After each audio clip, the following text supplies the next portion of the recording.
Earlier, Mike Bush had the Pena story, but tonight he's a man with two hats, not to mention two boutonnieres. Those almost look like corsages there, Mike. You like these? All the students at all the schools that I visited today gave these to me. We'll talk about that.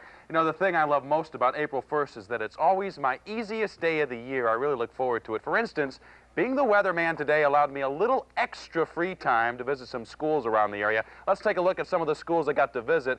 Now, I would have been able to visit more, except that I did have to get back to the studios here to do some work. I had a leisurely dinner at home, just like Bob does, visited the family for a while, did a few crossword puzzles.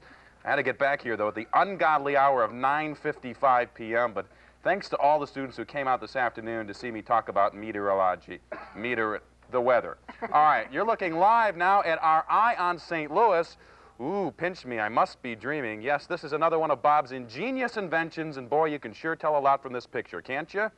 All right, here are the current conditions. Partly cloudy outside, temperature 43 degrees, winds out of the northwest for up to 28 miles an hour. The barometer is on the rise. We reached a high of 64 today, a low of 36. All right, let's begin with some meaningless information before we get to the forecast, because I know you want to see the jet stream. Yes, here it is, the jet stream. Bob doesn't have a gimmick. I've got a gimmick. Here's the jet stream coming out of Canada, coming all the way down and making a right turn at I-70 and moving on over here to the east. It's leaving mild air behind it, cold air on top of it, and some precipitation in its tracks. In fact, let's take a look at the radar and the precipitation.